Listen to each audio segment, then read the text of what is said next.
Khairu wa syarru bimasyiatillah. Bismillah. Bismillah tawakkaltu ala Allah. Ya'tasamtu billah fawatu amri ila Allah ma syaa Allah la quwata illa billah. Bismillah man amana billah wa man yu'min billah la khaufun alaih. Bismillahilladzi la yadurru ma ismihi syai'un fil ardi wala fis sama' wa huwas sami'ul alim. Bismillahi assalamu alaikum warahmatullahi wabarakatuh. Alhamdulillahirabbil alamin. Wassalatu wassalamu ala rasulillahi nabiyil karim wa ala alihi wa sahbihi ajmain, amma ba'du. Faya ibadallah usikum wa nafsi bitaqwallah faqad fazal muttaqun. Ma'asyiral muslimin wa jumratal mu'minin wal mu'minat rahimakumullah, wabil khusus pengurus-pengurus masjid, DKM, para imam, ketua yayasan, dan semuanya yang saya nggak sebut satu persatu. Tadi saya ganti mobil, jadi perabotan di mobil ketinggalan, nggak bawa sorban, nggak bawa kopiah, nggak bawa topi, minta maaf ya, mohon ikhlasnya ya. Jadi diantar pakai mobil aneh, dijemput sama Pak Alex yang luar biasa itu. Makin hari makin kurus aja gue lihat dia tuh. Mana tuh Alexnya? Oh, saking kurusnya nggak kelihatan, Ji. Dulu ente gemuk, sekarang udah lumayan kurusan dikit. Beliau ini orang baik banget, jemput aneh ya, lagi ada acara. Walaupun acara belum mulai, tapi emang udah janji nggak boleh diingkarin. Aneh janji mau hadir, padahal di sono kumpul semua tokoh-tokoh. Mulai dari tokohnya, sebut aja dah, semua tokoh hadir. Ya, semua tokoh-tokoh utama itu hadir. Ya, ada dari berbagai macam partai, bahkan ketua MPR datang, ketua DPR datang, semua tokoh itu hadir. Dan betapa pentingnya acara itu baru pas dimulai aneh pamit. Kenapa? Lebih penting tempat ini daripada para tokoh, begitu saudara. Ya, jadi aneh nggak bawa topi. Aneh biasa pakai topi ini, minta izin, mesti dipakai. Kalau diizinin, boleh nggak aneh pakai begini nih? Ceramah begini boleh nggak? Boleh. Kalau boleh gue pakai terus. Yang penting biar bagaimanapun bentuknya kepala ketutupan. Kalau kata dulu waktu menyantren, apapun yang terjadi kepala mesti tutup sama kiai kita, ya. Jadi kadang-kadang yang nggak bawa sarung dikepalain, ya. Yang penting kolan suah katanya dia, kepalanya mesti ketutup. Aneh nggak bawa apa-apa. Minta tadi ada nggak masjid ke kopiah yang baru? Kagak ada katanya. Ya Allah, masjid sebegini mewah. Cadangin kayak 5 biji gitu. Ya, besok-besok cadangin. Kritik ngebangun. Hadirin, saya dapat tugas untuk bercerita Islam masa depan. Saya lagi mikir, mana gue tahu, emang gue peramal apa gitu kan ya. Bener apa tidak? Judulnya emang dahsyat banget sih. Sebelumnya Anda dapat tugas di Masjid Bakri, detik-detik menjelang sakaratul maut. Ya Allah, Anda belum pernah ngalamin. Anda bilang, bagaimana ceritanya? Bagaimana ceritanya gitu loh. Ada kuliah melalui Zoom, materinya lebih dahsyat lagi. Kiat-kiat mendapat husnul khotimah. Ya Allah, kita belum dapat sih kiat-kiat bagaimana, kecuali kalau kita udah sering dapat husnul khotimah barangkali ya. Mati hidup lagi namanya dong kalau begitu. Jadi begitu juga hari ini, judulnya dahsyat banget. Islam masa depan di era kayak sekarang kayak bagaimana? Nggak tahu. Tetapi jamaah sekalian, kita bisa ambil pelajaran dari negara-negara tetangga, begitu. Negara kita belum tahu, tapi kita sekuat tenaga, sebisa-bisanya tetap mempertahankan negara kesatuan Republik Indonesia yang bentuknya ini seperti ini, kurang lebih paling mirip dengan bentuk yang pernah dibuat Rasulullah Sallallahu Alaihi Wasallam. Kalau zaman Nabi ada Quran, ada hadis, tapi ada piagam Madinah dalam menyelenggarakan pemerintahan. Sekarang juga begitu, ada Quran, ada hadis, ada Pancasila dalam melaksanakan pemerintahan. Karena nggak bisa dipungkiri, kita bangsa yang majemuk, saudara. Ada Islam, Kristen, Hindu, Buddha, Protestan, Konghucu. Ada 6 agama di Mare. Sukunya ada 714 suku. Bahasanya ada 630 bahasa, dialek. Pulaunya ada 13.000. Jadi nggak bisa disatukan dengan segala macam satu model. Maka itu Pancasila saat ini adalah model terbaik untuk menyatukan bangsa kita yang berbagai macam jenis etnis, suku, agama, kebiasaan, ras, dan juga termasuk ini adalah wajar dan mesti kita sebagai mayoritas melindungi yang minoritas. Sekali lagi nih Pak, Anda katakan kita yang mayoritas melindungi yang minoritas. Dengan demikian yang minoritas ntar nggak ngelunjak sama yang mayoritas. Ustadz kok ngomongnya mayoritas minoritas? Emang kenapa? Emang kenyataan. Nggak ada mayoritas, nggak ada minoritas. Ada 88% Muslim kok. Dan kita Muslim 88% ini Muslim yang tahu diri, yang insya Allah bisa melindungi yang minoritas begitu. Dan minoritas bisa menghormati yang mayoritas sehingga terjadi harmonisasi yang luar biasa. Belum. Anda belum ceramah. Ini baru pembukaan. Belum mulai kita. Ini baru pembukaan. Bismillahirrahmanirrahim. Bagaimana keadaan Islam masa depan di Indonesia di era sekarang ini? Mari kita lihat pelajaran dari negara-negara tetangga. 1. Singapura. Singapura dulunya kerajaan Islam, namanya Kerajaan Islam Temasek. Pada tahun 1555 itu masih kerajaan Islam. Bahkan bahasa resmi di Singapura bahasa Arab, bukan bahasa Melayu. Apalagi bahasa Inggris, bahasa Arab. Sekarang sisanya tinggal apa? Tinggal jalan gang Arab doang saudara di Singapura. Selebihnya nggak ada lagi. Bagaimana bisa begitu? Ntar kita bahas setelah pesan-pesan berikut ini. Pemirsa, kita rehat sejenak. ILC akan kembali setelah pesan. Ya, rajanya aja namanya raja ya. Abdullah bukan Abdullah, Habibullah atau siapa atau gelarnya gitu ya, Habibullah gitu ya. Jadi Singapura tuh kerajaan Islam tadinya, namanya Kerajaan Islam Temasek. Jadi begini kok, gitu. Apa sebabnya? Sabar.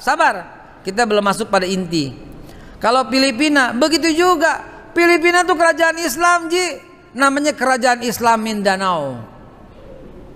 Ya, sampai tahun 1400 juga. Terus bagaimana sekarang? Wallahu alam bisawab, nggak ada lagi bekas-bekasnya. Bekasnya tinggal sedikit di kampung, di uber-uber, namanya Islam Moro, orang asli Filipina yang menjadi dianggap pendatang. Padahal yang datang Raja Philips yang mendatangkan orang-orang masuk ke Filipina. Sahabat Nabi aja ada yang ke Filipina, namanya Abu Kashbah dan wafat di Filipina, saudara.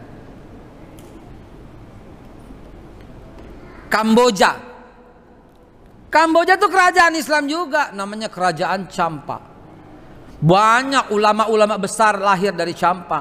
Bahkan ulama yang menyiarkan agama Islam di Indonesia awal-awalnya ulama dari Champa. Yang sangat terkenal tuh masih ada bekasnya di Tangerang, di Serang, namanya Syekh Kuro. Itu dari Champa, ulama besar. Kerajaan Champa sekarang tinggal Kamboja. Coba bayangin. Belum cukup sampai di situ Pak, belum. Thailand itu kerajaan Islam, namanya Kerajaan Islam Pattaya, di situ kerajaan Islam. Sekarang habis, tinggal banci-banci Thailand doang joget-joget tuh yang di mall-mall itu loh. Ya, coba lihat. Ini semua kerajaan Islam tadinya, jangan main-main saudara. Patani itu sekarang tinggal suku terasing. Waktu terakhir saya ke Thailand, saya dibawa sama teman saya tuh ya ke tempatnya, kampungnya dia. Ngenes, udah jauh, dusun Muslim, kumuh. Sementara kotanya berhias untuk bangsa yang lain, saudara. Ngenes kita lihat begini. Myanmar tuh dulu kerajaan Islam Rohingya. Ya, ada kerajaan Pattaya, Narasiwa di Thailand juga, dekat-dekat situ semua. Itu semua kerajaan Islam, saudara. Jangan dikira semua nih Asia yang kita sebutin tadi semua, mau Laosnya, mau Kambojanya, mau apa semua, itu semua kerajaan Islam. Sahabat Nabi pada singgah di sana, termasuk Cina, saudara. Cina itu saat bin Abi Waqqas tiba di Guangzhou dan mengislamkan Cina, saudara. Termasuk Amerika, dulunya Islam kok. tahun 1200-an juga masih banyak orang Islam di sana. Namanya Islam suku Indian Cherokee merah, saudara. Di museumnya masih ada, serah terima. Dan kepala sukunya pakai jilbab, namanya Aminah. Suku Indian Cherokee merah, kepala sukunya perempuan, namanya Aminah. Kok bisa begitu sekarang, Ustadz? Indonesia Allah selamatkan melalui cucunya Rasulullah Sallallahu Alaihi Wasallam yang tiba pada tahun 1404. Catat 1404. Itu kerajaan Islam lagi porak-poranda semua, termasuk Indonesia. Tiba-tiba datang seorang yang luar biasa. Dia umur 9 tahun udah hafal Quran. Tambah lagi 4 tahun, umur 13 tahun udah hafal ribuan hadis. Umur 15 tahun menumpang dengan kapal Cheng Ho, tiba di Gresik. Dialah Maulana Malik Ibrahim, yang kita kenal dengan Sunan Gresik, saudara. Ini generasi keempat. Ya, generasi pertama di Aceh 625 sampai 639. Makamnya tuh 639. Ya, keluarga Ibnu Mas'ud radhiyallahu an, sahabat Nabi yang tiba di Aceh. Dulu Aceh namanya Aceh. Aceh itu Aceh sekarang. Menjadi negeri Serambi Mekah karena pertama kali Islam masuk ke sono. Tidak berkembang dan wafat di Desa Barus, Sibolga. Presiden Jokowi pernah hadir ke sana pada waktu mengantar organisasi konferensi Islam di Bandung. Sebelum mereka pulang ke negara masing-masing, diajak sama Presiden Jokowi ke Desa Barus pada waktu itu. Ya, mestinya kalau presiden udah buka jalan begitu langsung robah kurikulum. Jangan lagi katakan pedagang Gujarat dari India, nehi mereka hese. Yang datang tuh sahabat Nabi. Presiden aja ngakuin datang ke sono dan dibanggakan di depan para organisasi okinya. Gitu dong mestinya. Mumpung Pak Presiden mengakui seperti itu, langsung kita rubah. Jangan pedagang Gujarat dari India tahun 1460, kurang ajar yang ngomong begitu. Periode pertama tuh. Periode kedua Islam masuk melalui siapa? Melalui utusan Sayyidina Utsman bin Affan. Cheng Ho mencatatnya dalam catatan hariannya. Buya Hamka menuliskan dalam buku Sejarah Islam di Nusantaranya. Utusan Utsman bin Affan tiba tahun 646. Baru 2 tahun jadi khalifah. Ya, sebagaimana kita ketahui Rasulullah Sallallahu Alaihi Wasallam wafat tahun 632. Abu Bakar Siddiq wafat tahun 634. 10 tahun kemudian Umar bin Khattab wafat tahun 644. Baru 2 tahun Utsman bin Affan sudah tiba kapalnya. Marinir pertama di dunia dipimpin Muawiyah ibn Abi Sufyan, tiba di Kalingga, Jepara. Catatannya ada di buku catatan Cheng Ho. Ya, Buya Hamka menuliskan hal yang demikian. Periode ketiga ada dalam surat menyurat antara Raja Sri Indra Farman dengan Khalifah Umar bin Abdul Aziz tahun 711 sampai 718. Beruntung negara kita ini negara yang subur. Beruntung negara kita ini terkenal di telinga para tabi'in dan sahabat dengan sebutan negeri apa dulu kita? Fauqul ma'. Fauq itu di atas atau di antara. Ma' itu air. Di antara air, nusa antara, nusantara itu terkenal di kalangan para tabi'in. Negeri kita disebut Fauqul ma'. Negeri di antara lautan, negeri di atas lautan, di atas air. Saking terkenalnya para sahabat, para tabi'in juga pada berdatangan. Itulah para habib-habib yang ada sekarang dari Hadramut, dari Mekah, ada Al-Attas, ada Al-Haddad, ada bin Syihab dan selainnya dan lainnya. Mereka adalah para pejuang-pejuang yang menyiarkan Islam di Indonesia, dan Indonesia selamat gara-gara kunjungan mereka semua. Malaysia separuh-paruh, Islam cuma 60% di sana. Filipina habis, nggak ada jarang yang kunjungan para habaib di sono. Singapura habis, Thailand habis, dan semua yang saya sebutkan habis. Indonesia masih terjaga karena pada waktu itu banyak kunjungan para habaib, banyak kunjungan. Maulana Malik Ibrahim itu adalah cucunda daripada Rasulullah Sallallahu Alaihi Wasallam yang nomor 27. Ayahnya bernama Maulana Akbar, terus sampai Jumadil Kubro, terus sampai Jalan Isarumi, terus sampai Ali Zainal Abidin, terus sampai Husain bin Ali bin Abi Thalib yang ibundanya bernama Fatimah binti Rasulullah Sallallahu Alaihi Wasallam. Kemudian nikah beranak pinak, jadilah Sunan Ampel, Sunan Bonang, Sunan Muria, Sunan Derajat, Sunan Kudus, dan seterusnya dan seterusnya. Mereka dakwah terus ke seluruh pelosok Indonesia sampai akhirnya Islam di zaman Pak Harto pernah menjadi 98%. Sekarang tinggal 88%. Kalau kata Jenderal Anton Tabah, anggota dari Majelis Ulama Indonesia, tinggal 70 sekian persen doang katanya pada waktu dia survei. Wallahu a'lam bisawab. Maaf kalau saya salah angkanya kurang lebih. Lalu bagaimana masa depan kita, saudara? Saya dibekelin tadi sama panitia, Ustadz sampai 8:30 gitu katanya. Jadi tinggal 5 menit lagi. Panitia bilang gitu tadi, ini mah kagak enak lebih-lebih dikit, ya enggak? Hadirin, kenapa mereka bisa hilang Islamnya? Karena ada satu kejahatan. Menurut survei saya, menurut riset saya, kejahatannya mereka melupakan sejarah.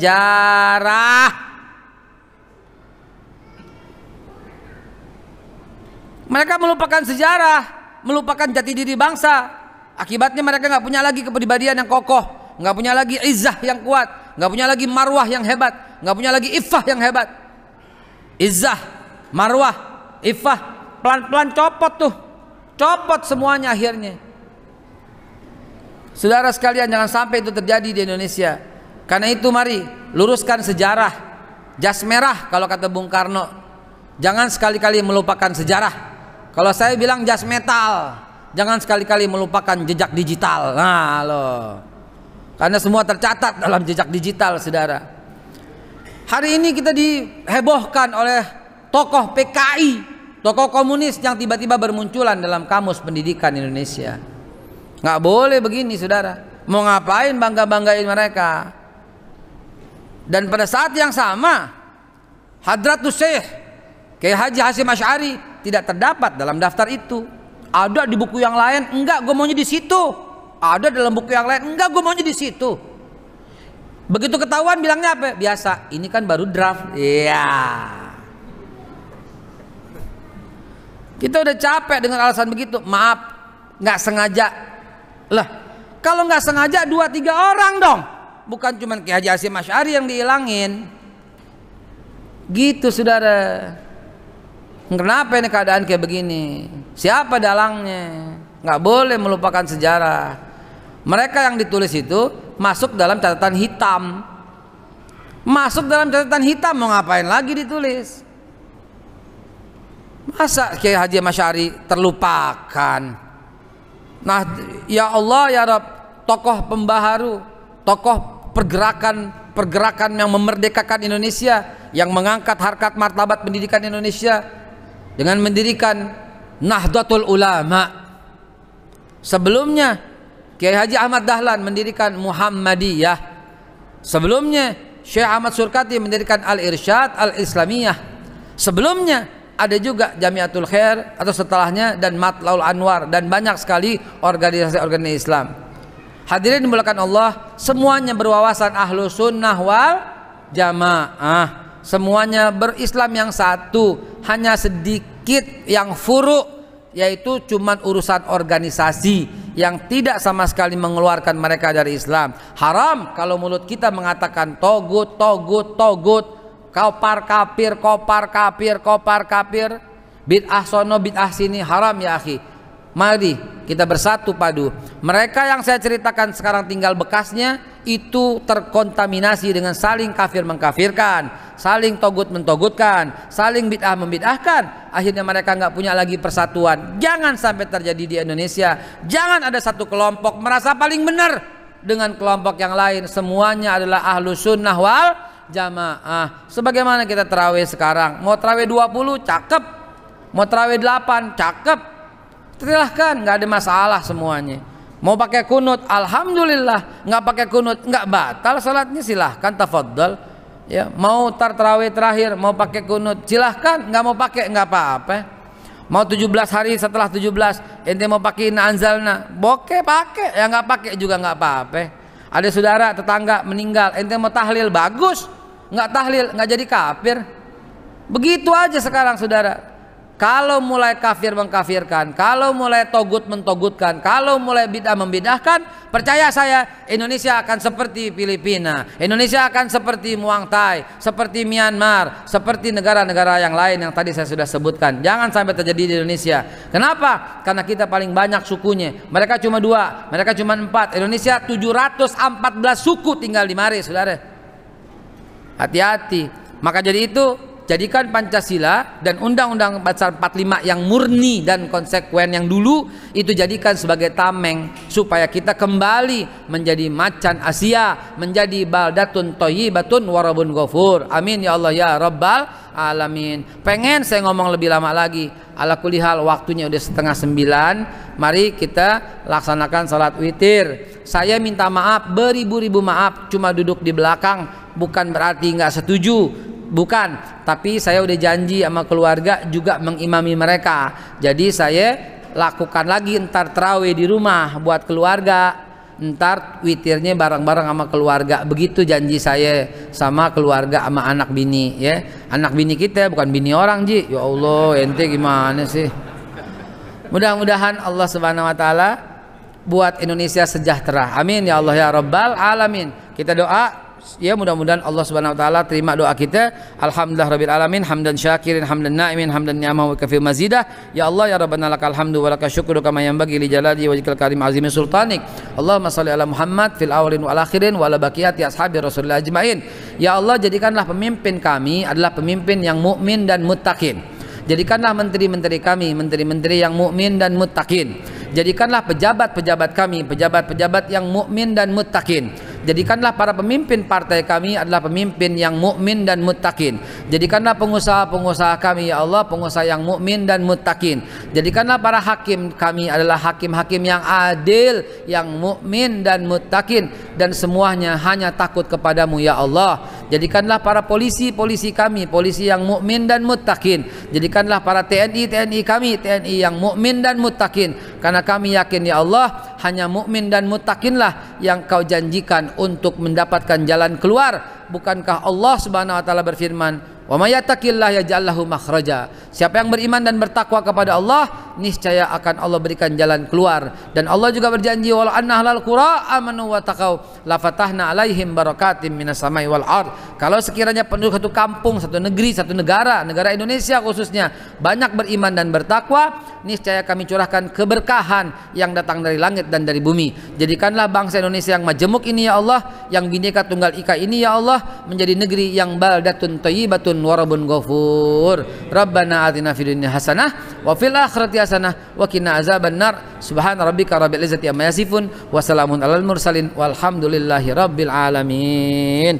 Aqimis shalah billahi taufiq wal hidayah wala minkum. Wassalamualaikum warahmatullahi wabarakatuh.